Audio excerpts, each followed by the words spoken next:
Fettuccine Alfredo, you're probably not thrilled with all the calories that come with most traditional recipes.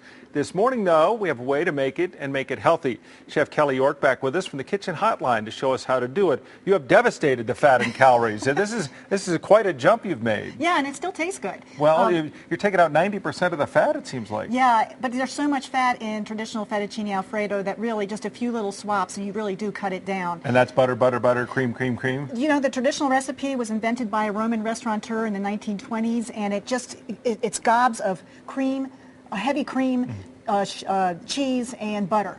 Like quarter of a cup of butter per portion. So it's really a heart attack on a plate. But it's a lovely dish. It really is a comfort food, so you don't have to boycott it if you make a few extra little changes, and then you can eat it without guilt. Where do we start? First, we're going to start with using a good whole grain pasta. I'm actually recommending that you use the Ronzoni Garden Delights. It's new. It came out. It's got like a serving of vegetables in the pasta, and you're going to boil that in water. You can use fresh pasta if you can get whole wheat pasta. Right. The sauce will stick better to a fresh pasta than a dry.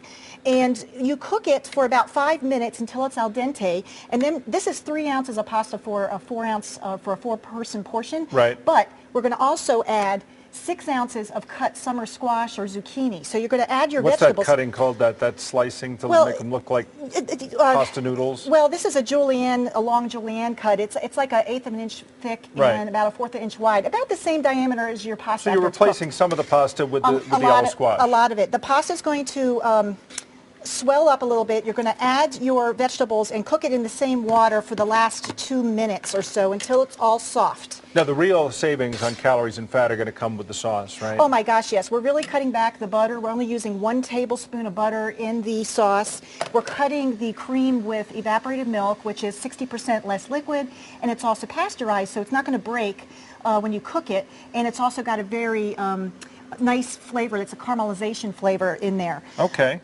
Everybody's got it in their cupboards, especially this time of year when you're making pumpkin pies and all that good fall cuisine. I don't even know if I have a cupboard. But anyway. We're going to drain the pasta and put it aside in another little bowl so it'll stay warm and put a top on it. Okay. Meanwhile, we're going to make this sauce. Right.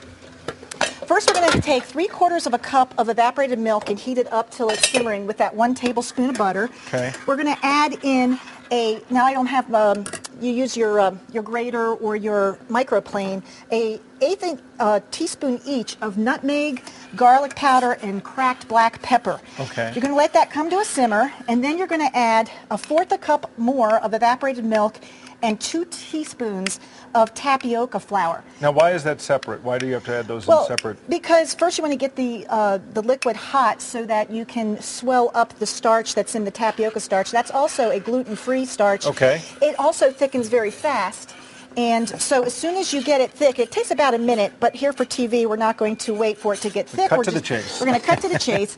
Once that thickens up, you're going to remove it from the heat. Okay. And add a cup of shredded Parmigiano Reggiano cheese. Now, you had some interesting thoughts on this cheese. The key is you want to use a good Italian or American cheese that's been grated at least 2 years, because then the lactose turns to lactic acid, and those people that are lactose intolerant can actually tolerate this cheese. So if it is aged enough, it is okay for lactose intolerant people in general? Correct. I would test that first, though, because some people are more intolerant than others. Intolerant in some way, it's key that you get a good Parmigiano Reggiano or an aged cheese at least 2 years old. Most American Parmesan cheeses are about 10 months. Some are as much as 12, but you want to go 2 years. Okay. Okay, so that will, and then you get it off the heat, because the longer you cook it, you don't want that cheese, the fat, to separate from the protein and curdle on you. You're going to add maybe 1/4 cup of the cooking water to the sauce. Actually, you can do that when you put it on your pasta. I've heard so many pasta recipes where the water has value. It has lots of value. And you put that over your pasta, and you're going to toss it and serve it immediately. We're talking about, I got to get to some of the numbers here, what used to be around 1,000, maybe even over 1,000 calories, now down to 220 calories here, and the fat, which could have ranged around 75 grams of fat, is now down to 8. So we've made a big impact. And we'll continue to dress this. I saw you making garlic bread too, which I think is great. So the recipe is always on the website, but you can also find out more by calling the kitchen hotline today between noon and 4 p.m. The number is 877-773-8485. Kelly and company will be glad to help you out with that. Kelly, thanks so much. Thank you. All right.